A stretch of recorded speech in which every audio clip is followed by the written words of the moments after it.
Warahmatullahi wabarakatuh. Perkenalkan, nama saya Jessica Yulihana, NPM 12121000240.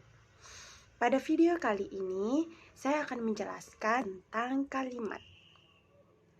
Mulai dari polanya, dan jenis-jenis kalimat.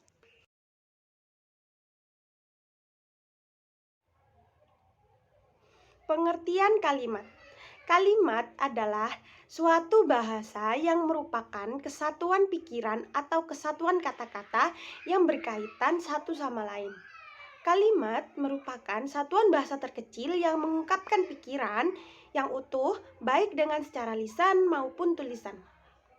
Pada kalimat, sekurang-kurangnya harus memiliki subjek dan predikat. Dalam bahasa tulis, kalimat diawali dengan huruf kapital dan diakhiri dengan tanda titik, tanda seru, dan tanda tanya. Selanjutnya, ada unsur-unsur kalimat. Yang pertama ada subjek. Subjek adalah pelaku atau orang yang melakukan kegiatan tertentu sebagai penunjuk pelaku yang melakukan atau terlibat dalam suatu pekerjaan.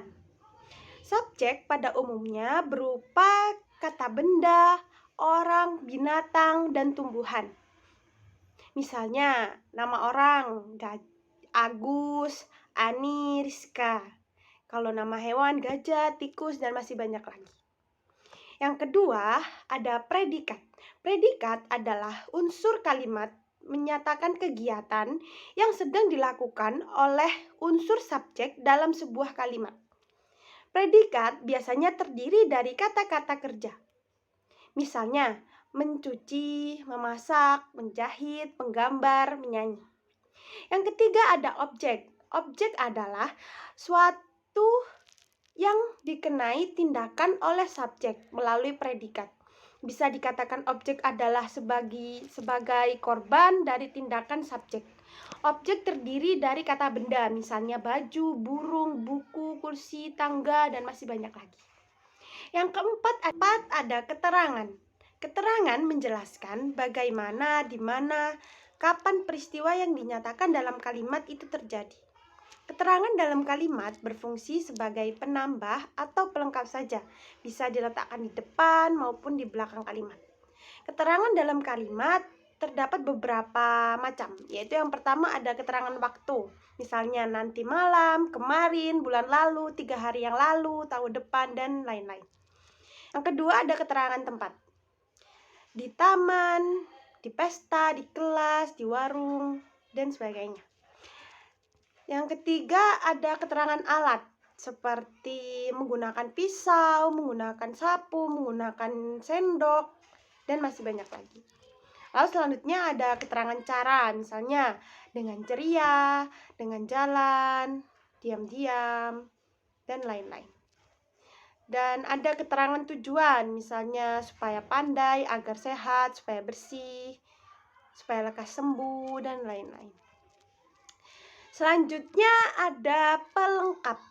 Pelengkap adalah unsur kalimat yang melengkapi unsur-unsur lainnya untuk menambahkan atau menjelaskan arti atau keterangan.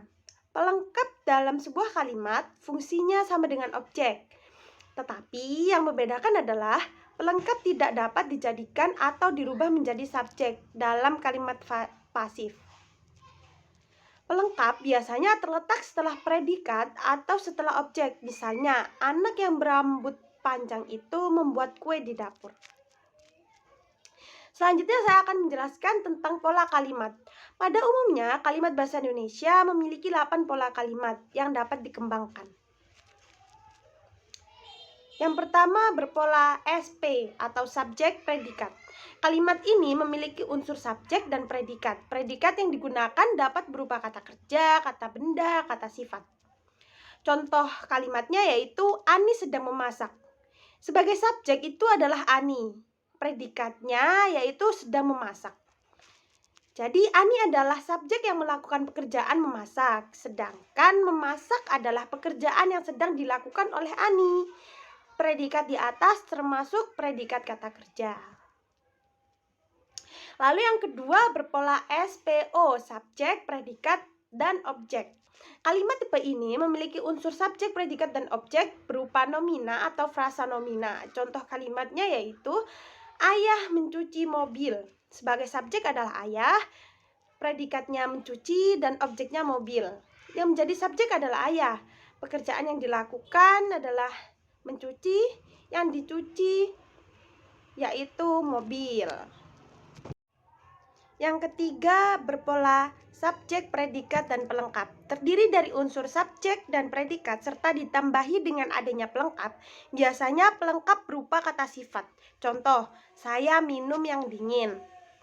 Saya sebagai subjek melakukan kegiatan minum sebagai predikat, dan yang diminum adalah minuman yang dingin sebagai unsur penjelas dengan menggunakan kata sifat dingin. Keempat, berpola subjek, predikat, objek, dan pelengkap. Contoh kalimatnya, ibunya mencuci piring yang kotor. Subjeknya adalah ibunya, melakukan kegiatan mencuci adalah predikat, yang dicuci adalah piring, yang menjadi objek, yang kotor adalah penjelasan dari kondisi piring. Yang kelima, berpola subjek, predikat, keterangan.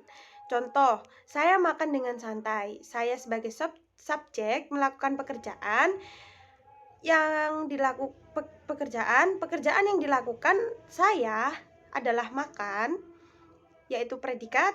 Keterangan yang dipakai adalah dengan santai, merupakan keterangan cara saat si subjek melakukan pekerjaan makan.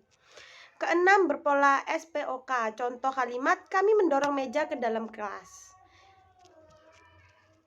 Kami menjadi subjek karena melakukan pekerjaan, yaitu mendorong. Yang didorong adalah meja, dan itu objek, keterangan tempat ke dalam kelas. Ketujuh, berpola S, P, dan K. Contoh, saya meminum yang panas dengan santai. Subjeknya adalah saya, melakukan pekerjaan meminum, itu predikat. Yang dikenai pekerjaan atau yang diminum adalah yang panas sebagai pelengkap. Dengan santai adalah keterangan cara meminum. 8, berpola SPO-K. Contoh, Dinda mengirim surat cinta setiap bulan. Dinda itu adalah subjek, mengirimi itu predikat, dan objeknya itu adalah surat, dan pelengkapnya itu cinta. Setiap bulan itu keterangan waktu. Selanjutnya ada jenis-jenis kalimat. Yang pertama ada kalimat majemuk. Kalimat majemuk menurut Kamus Besar Bahasa Indonesia atau KBBI adalah kalimat yang terdiri dari dua klausa atau lebih yang dipadukan menjadi satu. Jenis-jenis kalimat majemuk yaitu yang pertama ada kalimat majemuk setara atau koordinatif. Kalimat majemuk setara adalah kalimat majemuk yang merupakan gabungan dari dua atau lebih klausa yang kedudukannya setara atau sederajat. Berdasarkan pola kalimatnya, kalimat majemuk setara terbagi menjadi 3 macam, yaitu yang pertama, kalimat majemuk setara sejalan. Artinya, kalimat majemuk yang terdiri dari beberapa kalimat tunggal dengan kondisi atau situasi yang sama. Contoh, ayah berangkat ke kantor, ibu pergi ke pasar, sedangkan kakak berangkat kuliah. Yang kedua, ada kalimat majemuk setara berlawanan. Artinya, kalimat majemuk yang terdiri dari beberapa kalimat dengan kondisi atau situasi berlawanan antara satu sama lain. Contoh kalimatnya yaitu, meski kelihatannya cuek, tapi dia adalah orang yang sangat perhatian. Yang ketiga ada kalimat majemuk setara sebab akibat. Kalimat majemuk yang terdiri dari beberapa kalimat, di mana salah satu kalimat menyebabkan sebab, sedangkan yang lainnya menyatakan akibat. Contoh kalimatnya yaitu, saya tak bisa pergi ke rumahmu kemarin karena hujannya sangat deras. Berdasarkan kata hubung yang digunakan, kalimat majemuk setara terbagi menjadi 5 jenis, yaitu yang pertama, kalimat majemuk setara penggabungan kata hubung dan. Contohnya, di rumah aku bertugas menyapu rumah dan mencuci piring. Yang kedua, kalimat majemuk setara penegas atau penguatan menggunakan kata hubung bahkan. Contohnya, jangankan merawat ketika sakit, bahkan kau tak pernah menanyakan kabar mereka sekalipun. Yang ketiga, kalimat majemuk setara pemilihan menggunakan kata hubung atau. Contoh kalimatnya, kamu bisa memilih di mana kamu ingin melanjutkan pendidikanmu, di dalam negeri atau di luar negeri. Yang keempat, ada kalimat majemuk pertentangan menggunakan kata hubung tetapi dan melainkan. Contoh, aku tidak menyukai tetapi aku tidak membencinya. Yang kelima, ada kalimat majemuk urutan waktu menggunakan kata hubung kemudian, lalu, lantas. Contoh kalimatnya, tunggu sampai air mendidih, kemudian masukkan semua bumbu yang telah ditumis sebelumnya. Dan selanjutnya ada kalimat majemuk rapatan. Kalimat majemuk rapatan adalah kalimat majemuk yang merupakan gabungan dua atau lebih klausa atau kalimat tunggal yang dirapatkan penggunaan dan penulisan bagian yang sama yang terdapat pada beberapa kalimat tunggal tersebut. Bagian dari kalimat yang mengalami perapatan dapat terjadi pada subjek, predikat, maupun objek. Perapatan biasanya dilakukan dengan cara hanya menyebutkan atau menuliskan sebanyak satu kali subjek atau predikat atau objek yang sama dari beberapa kalimat tunggal tersebut. Untuk lebih jelasnya, kalimat majemuk rapatan contohnya yaitu Ani seorang karyawan swasta. Yang kedua, ada dia seorang penulis novel.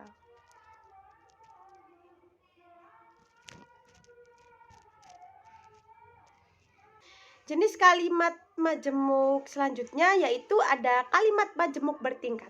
Kalimat majemuk bertingkat adalah kalimat majemuk yang merupakan gabungan dua atau lebih kalimat tunggal yang memiliki perbedaan kedudukan. Pada jenis kalimat ini, induk kalimat atau klausa utama dapat berdiri sendiri, sedangkan anak kalimat tidak bisa.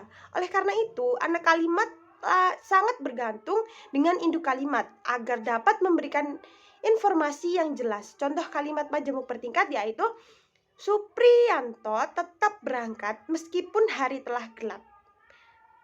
Kalimat yang pertama, induk kalimatnya yaitu Supriyanto tetap berangkat, itu adalah induk kalimat. Meskipun itu konjungsi, hari telah gelap itu adalah anak kalimat.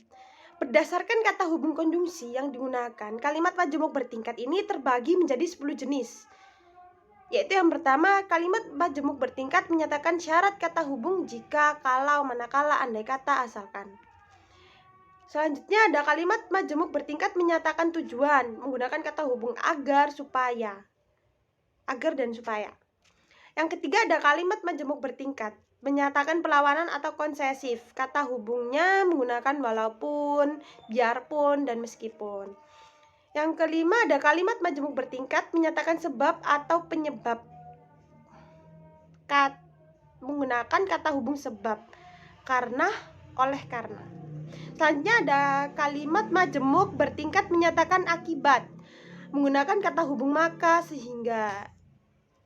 Lalu ada kalimat majemuk bertingkat menyatakan cara menggunakan kata hubung dengan dan tanpa. Selanjutnya ada kalimat majemuk bertingkat menyatakan alat, kata hubung menggunakan dengan, tanpa. Yang selanjutnya ada kalimat majemuk bertingkat menyatakan perbandingan menggunakan kata hubung seperti bagaikan atau alih-alih. Selanjutnya ada kalimat majemuk bertingkat menyatakan penjelasan menggunakan kata hubung bahwa. Dan yang terakhir ada kalimat majemuk bertingkat menggunakan kenyataan menggunakan kata hubung padahal. Jenis selanjutnya yaitu ada kalimat majemuk campuran. Kalimat majemuk campuran adalah kalimat majemuk yang merupakan gabungan dari kalimat majemuk setara dan kalimat majemuk bertingkat. Pada kalimat majemuk campuran ini minimal terdiri dari 3 kalimat tunggal. Berdasarkan predikatnya, kalimat majemuk campuran terbagi menjadi 2 jenis, yaitu antara lain 1. Kalimat verbal. Kalimat verbal yaitu kalimat majemuk campuran yang predikatnya terdiri dari kata kerja, contoh ibu memasak. Yang kedua ada kalimat nominal. Kalimat majemuk campuran yang predikatnya terdiri dari Kata benda, keadaan, dan kata ganti. Contoh, Nia rajin dan disiplin. Berdasarkan pengucapannya, kalimat majemuk campuran terbagi menjadi dua jenis, yaitu ada kalimat langsung. Kalimat langsung adalah kalimat yang menuliskan kutipan secara langsung perkataan dari seseorang dengan menggunakan tanda petik. Contoh kalimatnya yaitu ayah berkata padaku. Tanda petik, di mana kamu menyimpan koran minggu lalu, tanda tanya, dan disertai tanda petik. Yang kedua ada kalimat tidak langsung. Kalimat tidak langsung Kalimat tidak langsung yaitu kalimat yang tidak mengutip ucapan dari seseorang secara langsung. Contoh, ayah bertanya padaku, di mana aku menyimpan koran minggu lalu? Dan jenis kalimat yang selanjutnya adalah jenis kalimat berdasarkan isi. Yang pertama ada kalimat berita. Kalimat berita adalah kalimat yang berfungsi untuk menyampaikan informasi atau pernyataan. Dari kalimat ini yaitu 1. Berisi informasi, 2. Intonasinya netral, 3. Tulisan diakhiri dengan tanda baca titik. Contoh kalimat, Agung sedang mengejar pencuri motor. Terus contoh yang kedua, aku tidak ingin ikut ke pasar. Jenis yang kedua ada kalimat tanya. Kalimat tanya adalah kalimat yang berfungsi untuk mencari tahu tentang suatu informasi atau jawaban dari respon lawan bicara. Ciri-ciri dari kalimat ini diantaranya yaitu berisi pertanyaan, tanggapannya berupa jawaban, dalam rangkaian tulis, kalimat diakhiri dengan tanda baca tanya. Contoh kalimat tanya yaitu, bagaimana keadaan kamu sekarang? Tanda tanya. Yang ketiga ada kalimat perintah. Kalimat perintah adalah kalimat yang berfungsi memberikan perintah untuk melakukan sesuatu. Ciri-cirinya yaitu yang pertama berisi perintah, intonasinya perintah, lalu tanggapannya bentuk perbuatan atau tindakan. Contoh kalimat perintah yaitu pertama, segera rapikan kamarmu. Tanda seru. Selanjutnya ada kalimat seruan. Kalimat seruan adalah kalimat yang bertujuan untuk mengungkapkan perasaan. Ada beberapa ciri-cirinya yaitu bernotasi tinggi dan diakhiri dengan tanda baca seru. Contoh kalimatnya yaitu, wah, kamu hebat sekali, tanda seru. Jenis kalimat selanjutnya ada jenis kalimat berdasarkan fungsi subjeknya. Yang pertama ada kalimat aktif. Kalimat aktif adalah kalimat yang unsur subjeknya melakukan tindakan.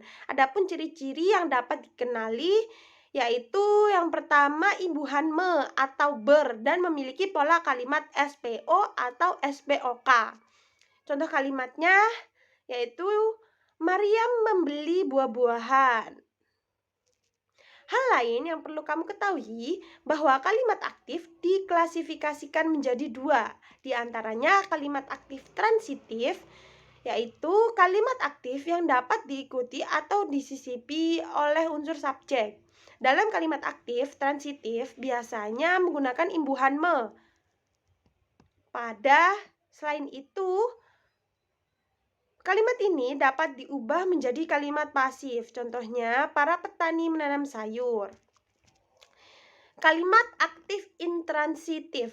Kalimat aktif intransitif adalah kalimat aktif yang tidak dapat disisipi dengan unsur objek. Kalimat ini menggunakan predikat yang berimbuhan ber. Kalimat ini pun tidak bisa diubah menjadi bentuk kalimat pasif. Contohnya, kakak bermain di depan rumah.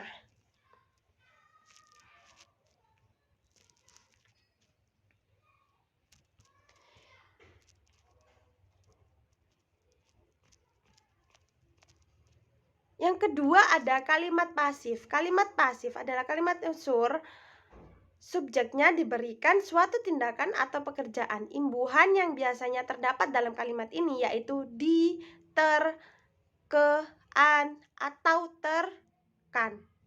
Jenis kalimat ini diikuti oleh kata depan. Misalnya, Risma diantar oleh Ami. Contoh yang kedua, aku kelelahan menunggunya. Nah, sekarang kalian sudah tahu kan apa saja jenis-jenis kalimat, pengertian dari kalimat, pola kalimat, hingga unsur-unsur kalimat dalam bahasa Indonesia. Semoga pembahasan kali ini dapat mempermudah kalian memahami tentang macam-macam kalimat dalam bahasa Indonesia. Terima kasih dan selamat belajar.